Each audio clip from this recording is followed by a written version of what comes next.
Welcome to the Author to Authority podcast. And today I've got a guest on that I am pretty sure is going to have a massive impact on just about every listener on the Author to Authority podcast, because he is going to be talking about the one area where almost every entrepreneur, small business owner, coach, professional struggles in. And that is the S word, sales. And yes, I know you want to call it how to get a client or lead generation or marketing. But the reality is that if you cannot generate sales in your business, you do not have a business, you have a hobby. So I want to introduce to you David Fletcher, and he is the founder and owner of the Maven Sales Group. He's been a sales coach and sales consultant for 20 years now. And we were actually joking about it just before the call, because I had said to him, I saw a post on Facebook that said, you know, the 80s only seemed like 20 years ago.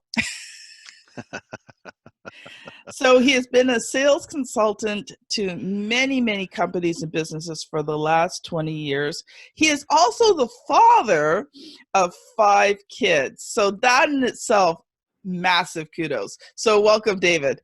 Oh, thank you. I appreciate that, Kim. Excited to be here.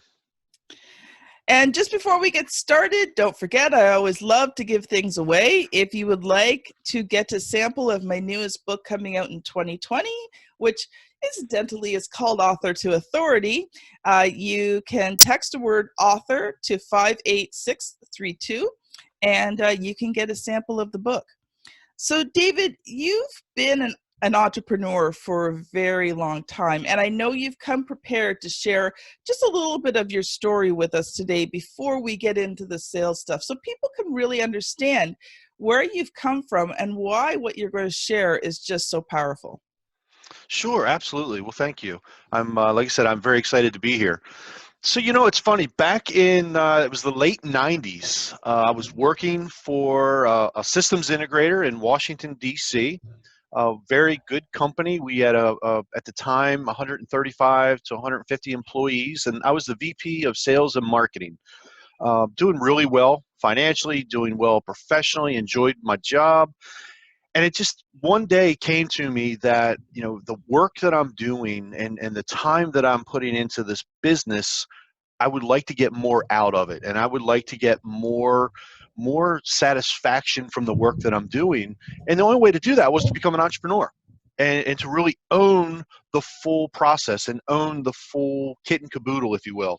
Mm-hmm. And so in 2000, I was at the time purchasing a home because I was moving closer to DC.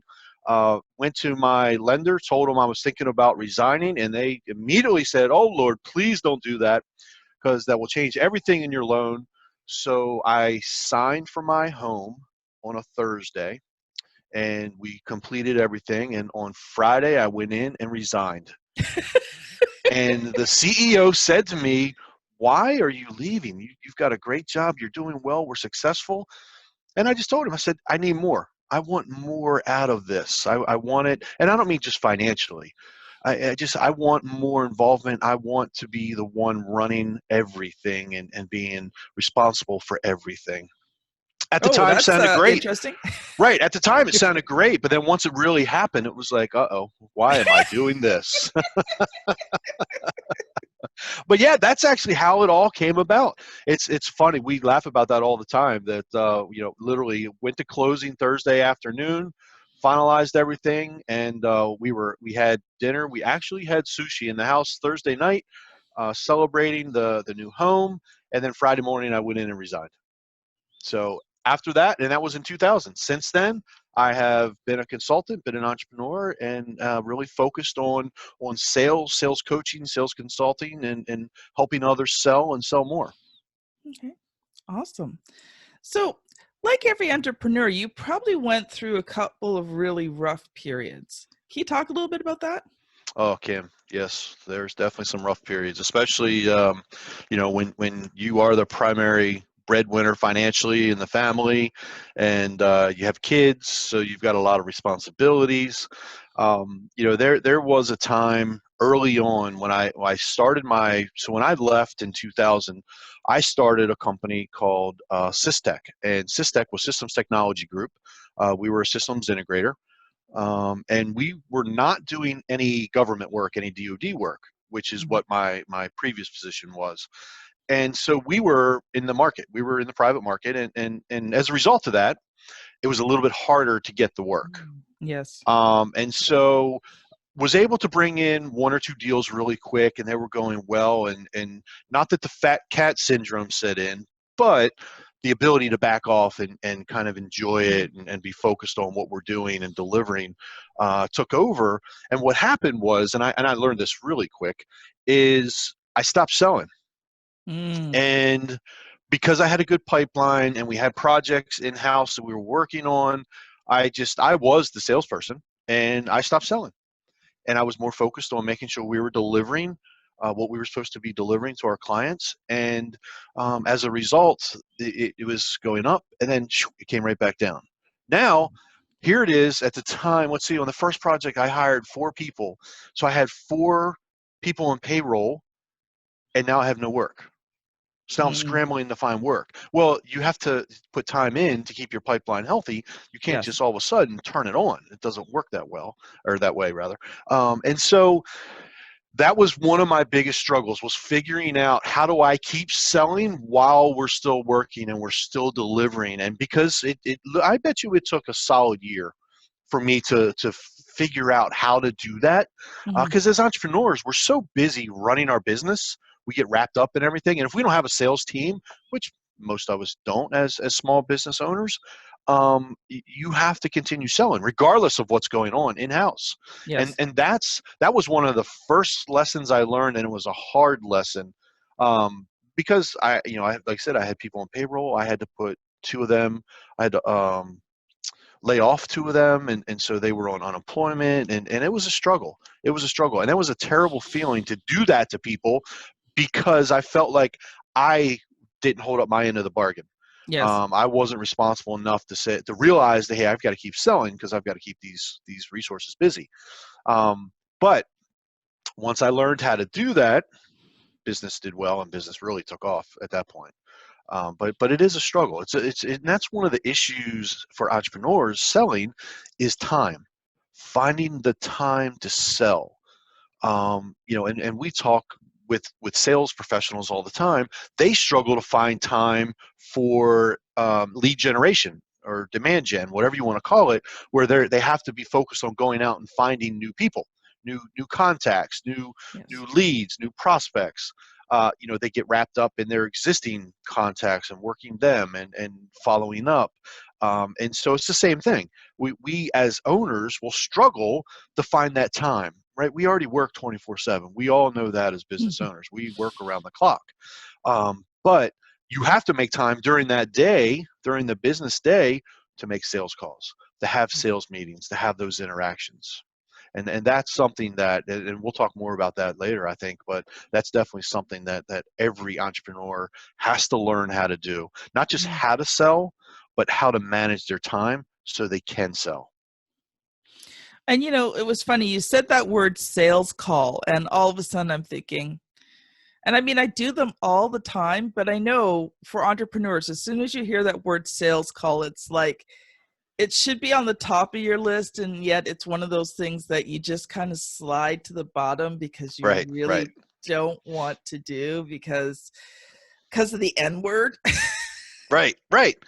And part of that reason is because it's too close to a cold call, Hmm. right? And so we don't want to make sales calls, because you're right, we don't want to hear no. We don't want to get blown off. We don't want to hear rude things all the time, right? I have a sales staff here of 5, and they hear we actually enjoy it. It's comical to us. We actually just received an email back from one of our outbound campaigns. We received it yesterday, that said, "You are burning up my inbox, boy."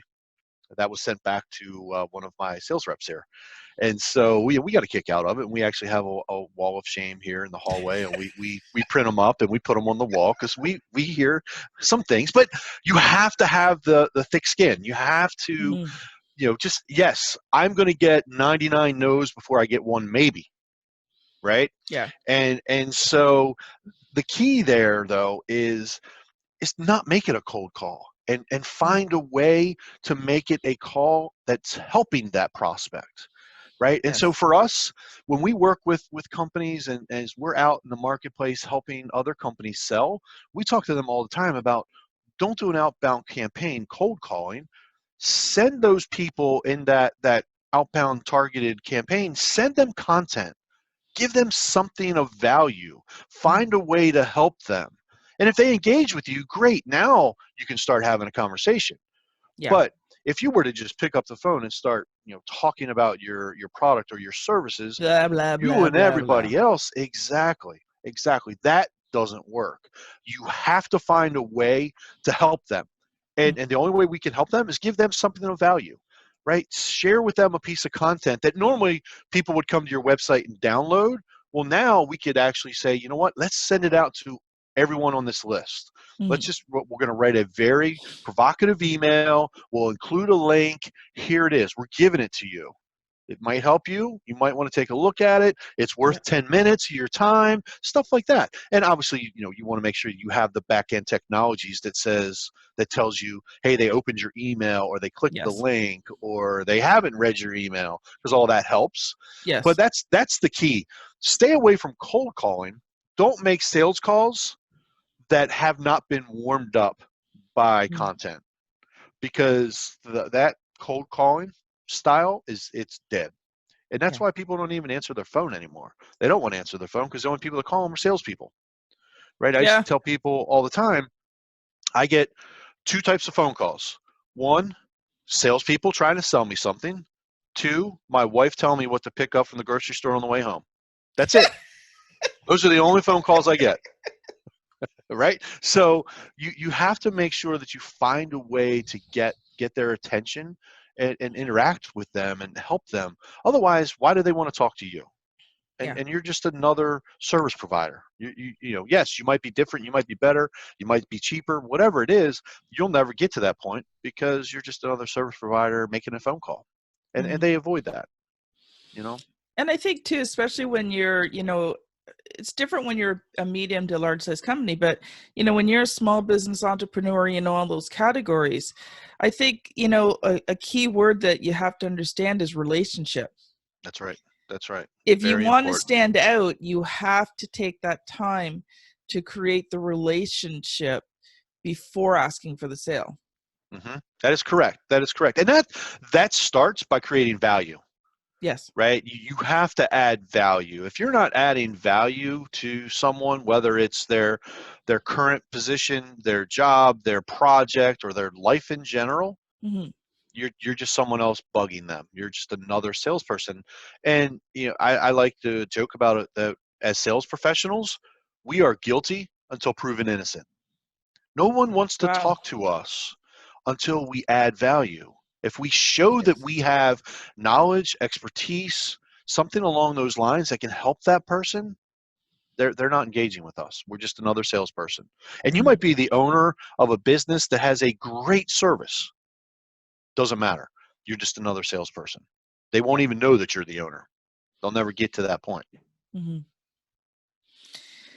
And I think that kind of leads us, I think, to one point that you wanted to talk about today, and that is about understanding before you approach people, is understanding the value that you bring. That's right. That's right. Very important. And I've brought that up a couple times already. You have to find a way to create value. You have to know ahead of time what your value is to that person, whether it's because of the role that they're in based on their title, or because of the industry that they're in. You should know whatever your service is or your product is, you should know what pain you're solving. You Hmm. know that there might be two or three pains that you solve, And you have to know who typically has that pain. It's what we call the ideal client profile. Yes. So if you can identify those pains that your ICP most likely has or will have, that's a great person to start talking to, because you can create value. You know ahead of time what your value will be once you get them to engage. And that's why you use the content ahead of time. Use that content to try to get them to engage with you, and get them to start reading or visiting the website, even if it's subscribed to your blog, anything. That's your starting point, and that will get them going. So now I know I can create value. Without having value, without helping them, I have no value. I'm just Yeah. another salesperson out there. I'm not helping them in any way, shape, or form. And honestly, it becomes, at that point, it's all about me as the salesperson. Yeah. It's just me thinking, oh, you'd be a good fit for me, and so I'm going to try to talk to you. That doesn't work anymore, because the buyer's mentality and the buying process has changed. It's changed a lot over the last 20 years, especially with the internet and all the data that they now have access to. And I'm sure most of the people of listening to your podcast know the buying process is typically anywhere between 70 and 85% complete before they would even talk to you. They've already Yeah. said, hey, I have a problem, and now I'm going to do some research to figure out how I'm going to solve this problem, and you might be one of the ones that could help me solve the problem. Now, the downside to that is they try to commoditize you, Hmm. right? And they start to commoditize you because they came to you and you haven't had an opportunity to create any value. Yes. Right, and that's the danger. We all love inbound leads, and believe me, that they're my favorite. And I would rather have all inbound leads. But I know before you engage with that inbound lead, you have to learn as much about them as possible, Yes. and share something with them that's going to start to show the value. And it could be in a conversation, sharing your expertise. Mm-hmm. It could be just letting them know, hey, this is what you're going to be facing. This is what it's going to look like. We've done this with other clients. Here's what's going to be happening over the next 30, 60, 90 days, Yep. right? I've got to create that value, because if I don't, they're going to come to me and say, hey, I've identified my problem. I think you're the one that could solve it. How much is it going to cost? I don't want to get into a how much does it cost conversation. I want to have a how much is it worth conversation. Yes. And I can't engage in a worth conversation until I've created some value. Once I create that value, now I have a little bit more control and influence over that conversation, and I can get them to look at things differently, and I can start to show data and show numbers, and what does an ROI look like? And in the sales and marketing consulting area, they're always looking at ROI. So I have spent X. What business are you going to drive to my company? And they want to see that return. Well, you can certainly start doing that, and the more you can do that up front based on your past experiences with other accounts and other clients, the easier the sale. And that's, again, that's the key of creating that value ahead of time, so that they'll have that conversation. Because if you haven't created that value, they won't engage in that conversation. They feel like they're being sold to, and no one likes to be sold to. Yeah. Right? That's why Carvana and other online car shopping now exist. Right? You can Mm-hmm. literally just go online and pick out a car and buy it. You don't have to talk to anyone. Yeah. Right? And there's a reason for that, because no one likes to be sold to. And I think it's important when you look at ROI, or return on investment, um, you know, you have to be able to show that to your client or potential client, because they need to see that. And return on investment is not always just the financial. One of the things that I talk about with my clients, as we do the onboarding or even pre-onboarding process, is the value of your book. The value of your positioning, the value of how people see you, the value of the fact that you can solve their biggest problem before they even meet you. Right. And so, when you're looking at the ROI, or the return on investment, as an entrepreneur, I think you have to, especially when you're in service, because it's not something physical. It's not always something tangible. I mean, yes, with my clients physically, they have a book at the end of the thing, but most of the process is service and they don't see the product until the very end. So, when you're providing that service and you're looking at that ROI, it has to be more than just the financial return. If you're going to be able to convert those people, you have to be able to show how your service, is going to change their life in many different ways. That's right. That's right. And that's why any good entrepreneur that is successful in selling and growing their business has the business acumen to talk about cost. Right? There are Mm-hmm. 3 types of costs that we have to be able to identify with a prospect as we're going down the path of that ROI conversation. There's direct cost, indirect cost, and opportunity cost. Opportunity cost is the one that I love to crack that eggshell open and get them talking about that, because if they get some of them get really excited because they start realizing, like, holy cow, I haven't really thought about it this way, and getting them to open up and looking at what they're missing out on because they haven't spent the money for a service like what you might be providing is a great feeling. And again, you're not selling to them, you're influencing them. Mm-hmm. And having that opportunity cost conversation is a great tool in the sales process. And that's something, as a sales coach, I try to get salespeople to do more of. But Mm-hmm. it's a hard conversation because you have to fully understand business. But most entrepreneurs should be able to understand it to the level that they can talk with a prospect and say, hey, look, I know enough about your business. Let's talk through your direct costs. Great. And they're pretty easy. Now let's look at some of the indirect costs. Okay, a little bit of gray area there, but that's okay. Now let's talk about the opportunity cost. And they all stop and they're like, okay, well, what do you mean? Well, Yeah, let's what's an talk about opportunity all the cost? things. Right. Let's talk about all the things that maybe you could be doing or you would be doing differently, or, how bringing in, for us, bringing in a sales coach, sales consultant, whatever it might be, how that is going to change your life. How is that going to change your business?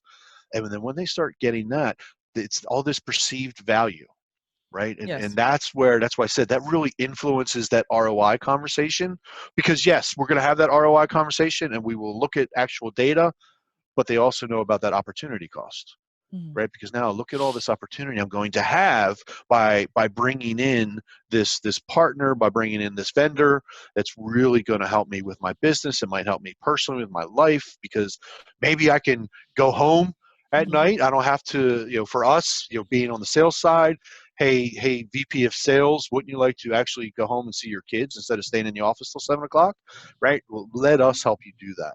And those are some of the things that we talk about when it comes to actual selling. And those aren't traditional sales conversations. Most people don't think about that, but it's more than just a conversation that says, you have this problem, I have this service, we can help you. It has Yeah. to be more than that. It has to be so much more than that. Mm-hmm. And that's why, a little plug for Larry, you've got the book up behind you, Selling from the Heart. As you know, that's a lot about what Larry talks about. Larry Levine, yes, right there. Um, great book. And that's exactly what he's trying to get more people to do in their sales process and in their tactics and their approach. And that's why I love Larry and love Larry's book. I feel the same way. I coach the same way, and I think that's something that is missing in a lot of our younger sales professionals. Yeah. They don't pick up on that part yet. Well, we're going to have to let Larry know he's on the podcast again. There you go. Actually, I think we should do a podcast with the 3 of us one day. I think that would be Oh, that would be a blast. that would be Absolutely. awesome. And maybe even get Absolutely. Daryl in on it as Exactly. I well. will say, yeah, throw Daryl in the mix. We'd have a good time. So, getting back to one of the key points is this all ties back to the value that you provide. And I think that's probably one of the key things that we're talking about today is understanding that value. And so when you look at value, because sometimes people have a hard time assigning monetary value to values that are maybe not necessarily monetary.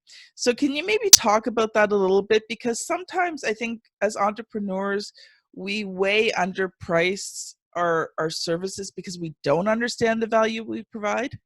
Right. That's actually a great point. And I've been guilty of it. I think we've all been guilty of it because we're more focused on winning the business, Hmm. and we undervalue ourselves as a result of that because we're more focused on, I need to bring this work in, whether it's a project, a retainer, whatever it is you might be selling. And that's exactly what we do. We devalue ourselves by giving such a ridiculous price, and then you get into it, and you might be 3 months into a 12-month retainer, or 4 months into a retainer, for example. And I'm speaking from our experience. And then you start thinking, wow, this isn't worth it because now I'm running my numbers and we're not even making any money. Well, that's great. We have a 12-month retainer and it's keeping a resource or two busy, but if we're not making money, why are we doing it, right? And so, I want to touch on a bigger topic called a client health index. But we are, as sales consultants and sales coaches, very focused on helping entrepreneurs understand their value Mm. and price it appropriately. Now, obviously, you have to know what the market prices most things at. And I know, for example, the SDR service that we do here at Maven, it's the sales development. It's a outsourced sales process where our staff here internally is doing outbound campaigns for clients, representing clients. I know we're on the expensive side, but I also know that if I priced it lower, we'd have more clients, but I'd have more clients that weren't fully invested, Mm, right? yes. And so that's what I don't want. I'd rather have less clients that are very involved, very invested, and understand and value what we do, versus a lot of other accounts that, yes, they sign on because it's cheaper, but they don't really value it, they don't respect it, they don't appreciate it. And I'm speaking from experience because we were at that point when we first started the business. That's where we were, and we were, basically, we did not value ourselves properly, and Mm. as a result, we had very unhealthy clients. And that's why I mentioned the client health index. We go through each of our clients, and there's 8 categories, and we go through each of our client, and at the end of the day, what we're focused on is, are they making us better? Mm. If they make us better and we're not losing money, but if they make us better, that's a good account.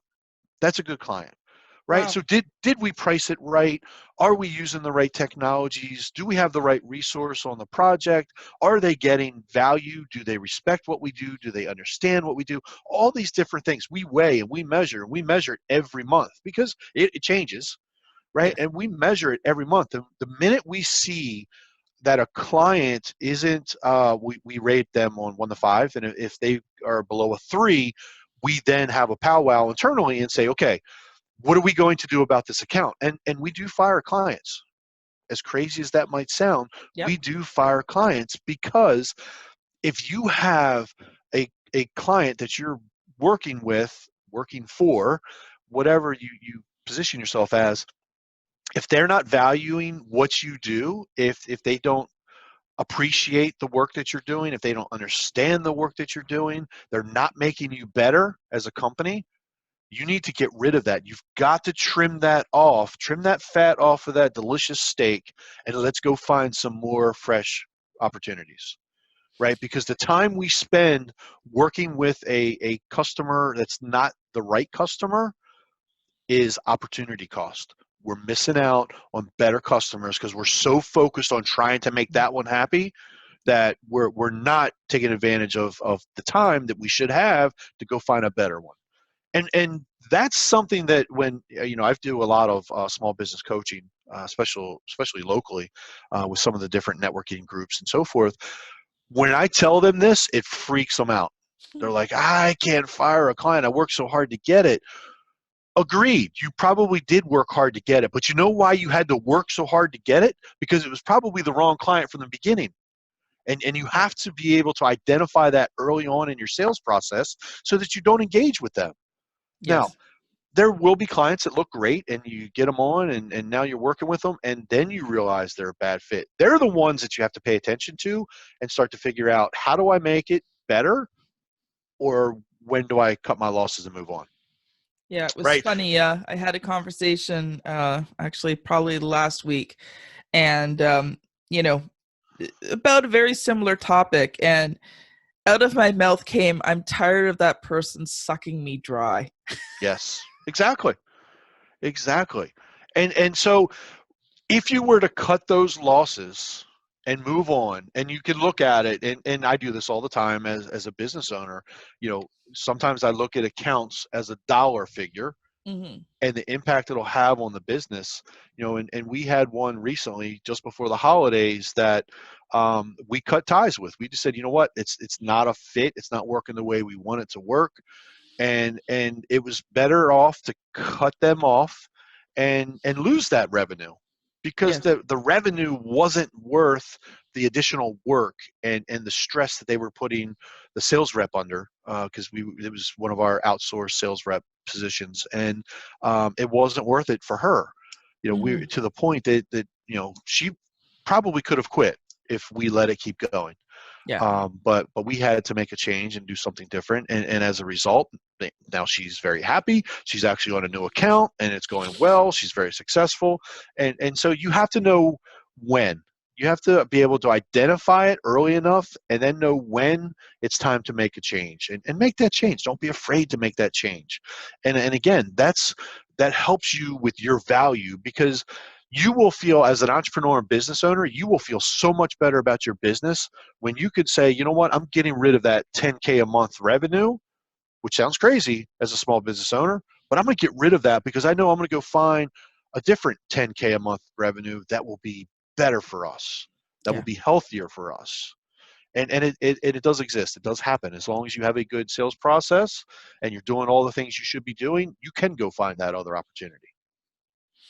Yeah, and the thing is that most entrepreneurs don't take into effect what that amount of stress is doing to them personally and Sure. professionally. That's right. That's right. Because Absolutely. when you're under that much stress from a client you really shouldn't have, it doesn't just stop at the end of the workday. You carry that home, you think about it, you dream about it, you wake up dreadful, you're cranky, you're have low tolerance because you're just dealing with a person who's constantly pushing your buttons and demanding things from you that they shouldn't be.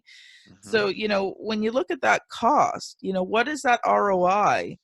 Not only financially, but physically, mentally, emotionally, is it affecting your team? I've had a few clients that, I took the brunt of everything to make sure that my team members were not Right. taking the brunt. Right. And the toll on me was very hard, right? And so it was one of those things that we got that project done and that was it. Like, we're not working with you anymore. Don't care Right. if you want to come back, you're not a good client. Now, and then we don't tell people that, Sure. but Right. that That's was right. the thing. It's like, no, no, sorry, you're not worth it. That's right. That's exactly right. And that's very important. And as small business owners and entrepreneurs, we're going to struggle with that because we don't want to lose any business, no matter what.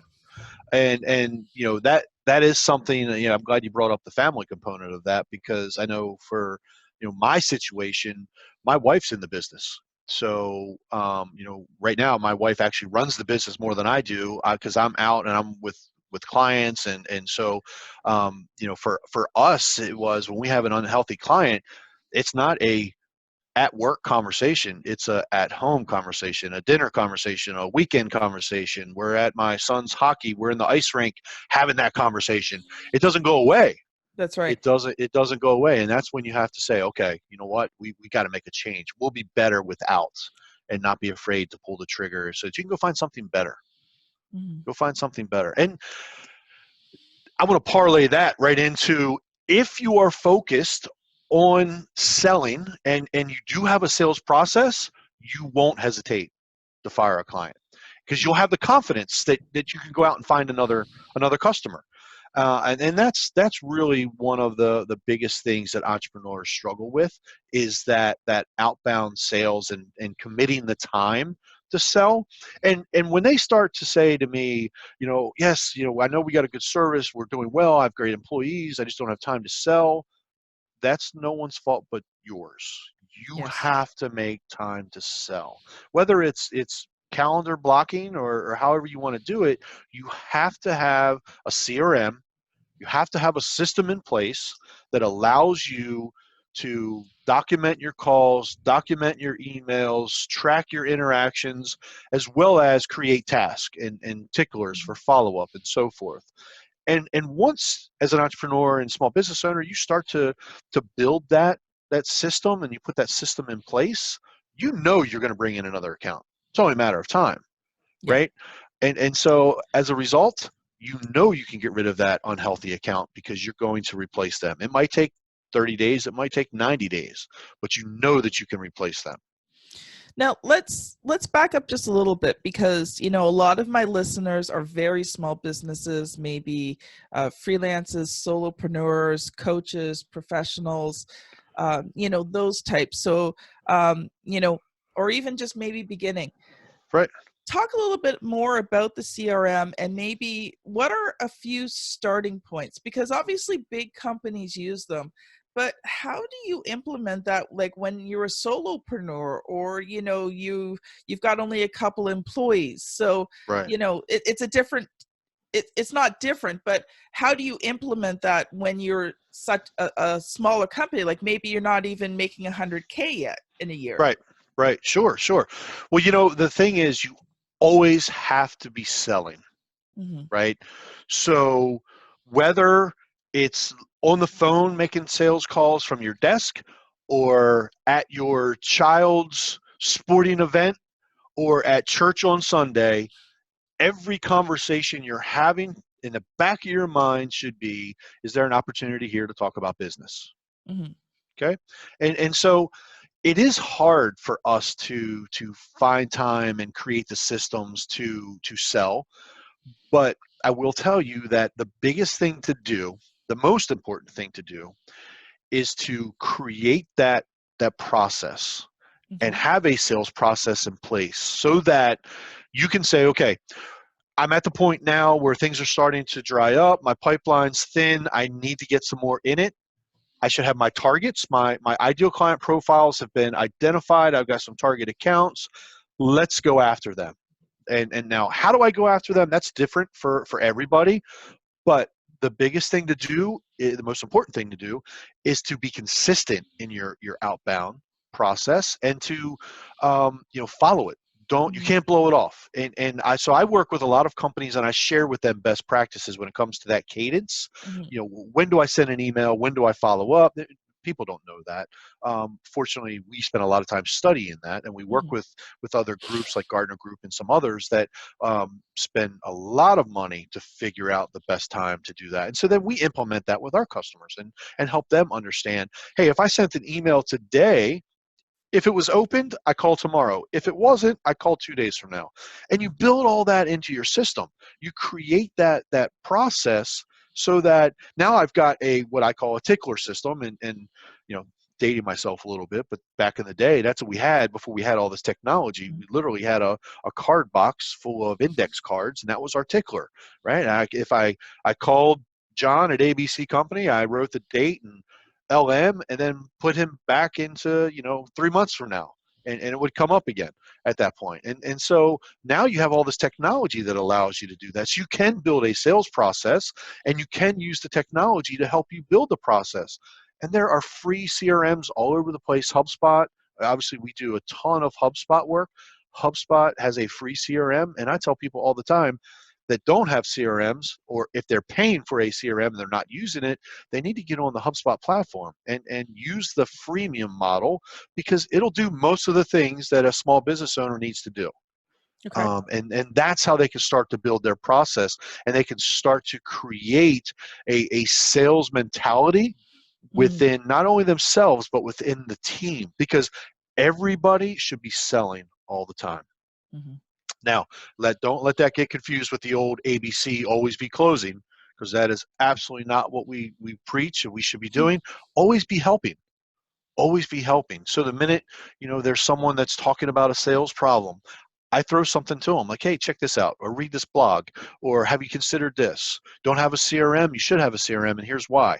Here, read this blog I wrote about CRMs, right? And so those are the things that you need to do first in order to start to build the process. And once you build that, and you have that in place, it's really easy to say, okay, we need to turn it up. Let's turn it up. Yeah. We just get people into the process and we follow the process. The other thing to that is once you build a sales process, you make it scalable. Now, as you grow, maybe you hire someone and they're going to be doing sales for you. Yes. They follow the process. You've already tweaked the process to what works. Now they just have to follow that process, right? So you can bring in a new person, and once they understand the value of who you are, what you do, how you do it, the messaging statement, and so forth, now you can say, hey, just follow this process. Here it is. Yes. And that works really well. That works really well. So that's why that becomes very, very important. Awesome. Awesome. Okay. I think you and I are going to be talking a little bit later. Yes, there you go. So we also want to make sure that we talk about David's newest book that's going to be coming out in 2020, and that's called The Sales Playbook. And I'm very honored to be helping David with his book. So David, talk a little bit about the book and your journey so far. Sure, absolutely. The cool thing about the book is that the book is one of it's talking about one of the most important tools in growing sales. And the sales playbook, which for many people, they don't even understand what a playbook is, or they think they know what a sales playbook is, but they don't use it properly, or they haven't built it the right way, or whatever the case might be. And that's why it's so important to share this information. And I work with so many different companies and have helped them build sales playbooks, and I've seen it be successful for companies. I've seen them grow sales. I've seen them better coach their people because it helps them identify weaknesses in their sales team and their marketing team, that it only made sense to write a book about it and share that with as many people as possible. They don't have to just be a client to learn about it. By writing this book, I can now share it with more people, and hopefully, and that's the always be helping approach Yes. that I preach, and that's what I want to do. I want to help people. You don't have to come to us to do the playbook. We're not the only people that can help you do a playbook. There's tons of firms out there that will help you do a playbook. You can also do it yourself if you can commit to the time. And I'm going to, in the book, show people how to create a playbook, why you want to create a playbook, why you want to go to the executive team and say, I need this sales playbook and we need to take the time to do it and let's commit to it and here's why. And so that's really the thought process behind the book and the passion for writing this book. It's just right now in the market today, one of the best tools to help businesses grow. And so because I spend so much time working on that and talking about it, it only made sense to find a great publisher like yourself to help me get this book to the market and share it with people. Yeah, and so talking a little bit about the process, I think that was the second part of your question. Love the process. For me, the most difficult part of the process is just time. Forcing myself, because you know how difficult it can be in my calendar, and with my travel, and I speak at different engagements, and so it does get tough. But the process with you and working with you and your team has been great. I really enjoy it, to the point that we actually have plans for 2 more books after this. So we're looking at it, and I know that I've shared this with you earlier that ideally I want to get this one finished. I've already got ideas for the next book, and then we're kicking around 4 different ideas for the third book. So we know that this is the right thing to not only help people, but to build my brand, right? Yes. And that's a great thing about getting a book out there. You have to show expertise, and you have to be able to share this. And again, it comes right back to value. Create value, and I can have more value by sharing this expertise, by pushing a book out to the market, and this will help me be a trusted resource. And at the end of the day, that's what matters most. Those people will want to buy from you because they trust you, they believe what you're saying, they know that you have this expertise, and there's value. And that's a great way to do it. And that's why writing a book is so important to me and to the business. Mm-hmm. Yeah, I agree. And, here's the thing. Sometimes people are uncomfortable with selling, Right. and especially as entrepreneurs. But the nice thing about the book is that because you provide that tremendous amount of value, the book actually sells you. Correct. Correct. So we always recommend, I mean, obviously I'm a publisher, I recommend people write Right. books, Right. Right.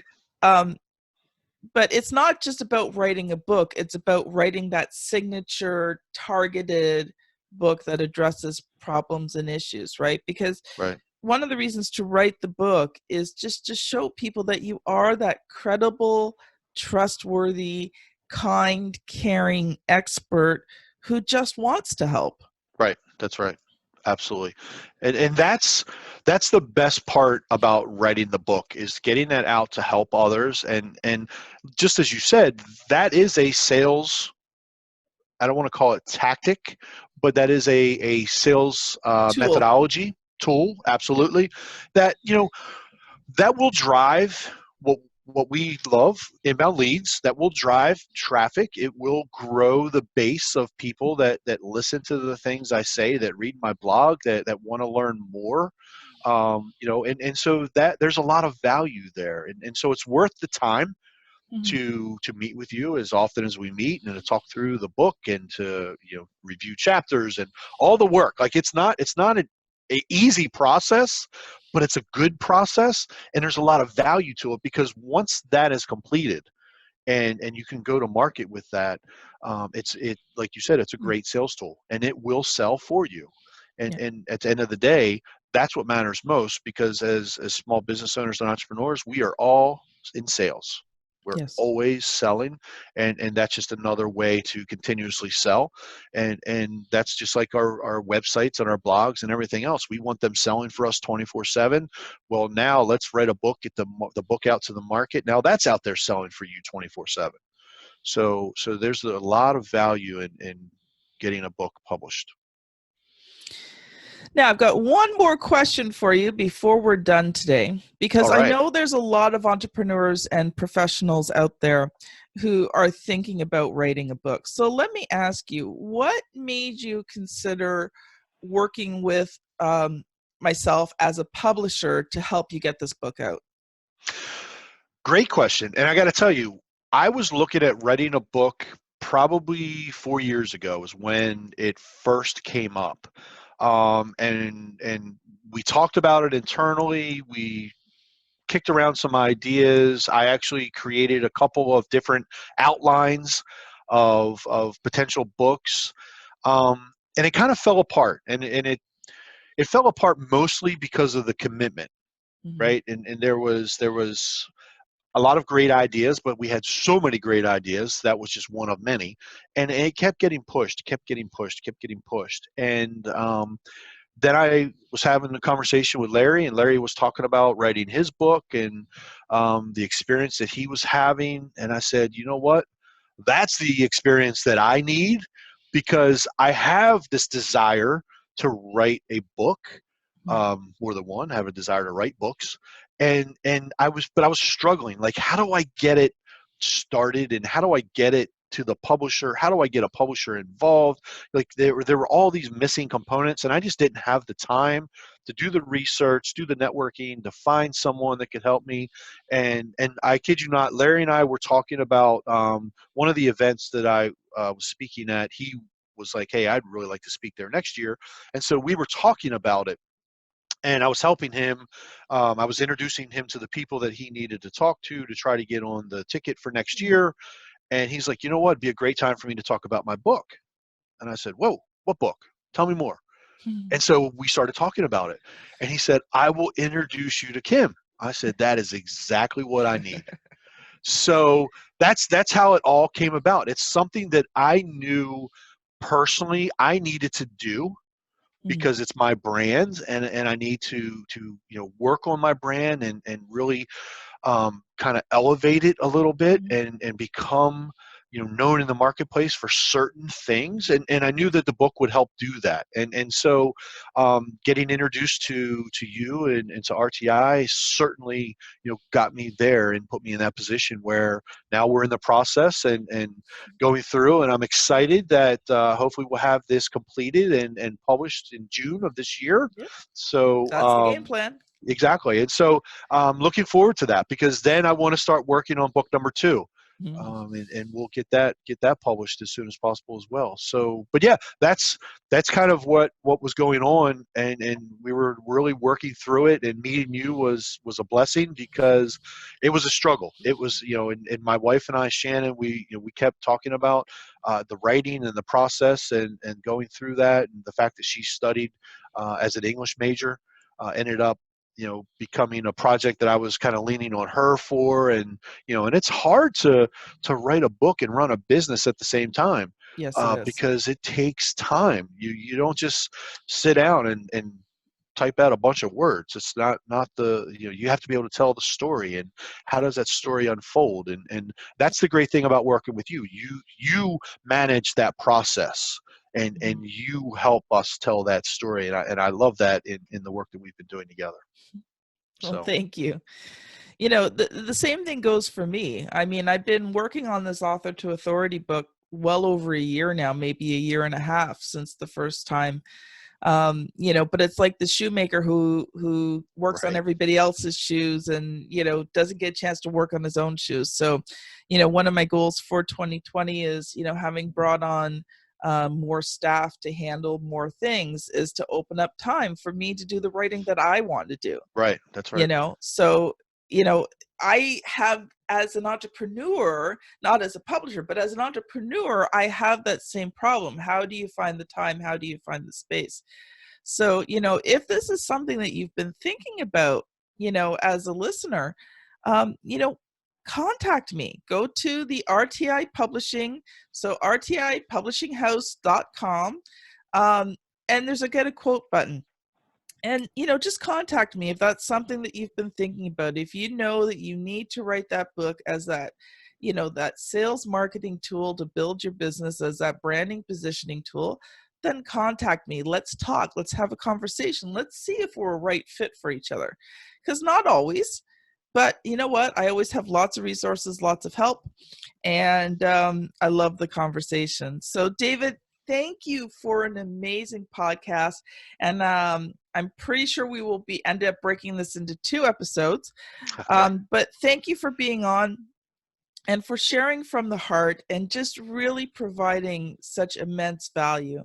Now, just before we close, how can people get in touch with you? Absolutely. First of all, thank you for having me, Kim. I've enjoyed the conversation. I always enjoy our conversations. We always have very good conversations, and getting involved and being on the podcast has been great fun for me today. In terms of my social accounts, for example, Twitter and Instagram, they're both the same. The handles are the same. It's Fletch, Fletch, Fletch underscore sales guy. Ah, That's the best way to find me, to follow me, to connect with me. And on Facebook, it's David Fletcher Maven Sales. That's yeah. my Facebook account, and so obviously on LinkedIn, it's you can find me, David Fletcher.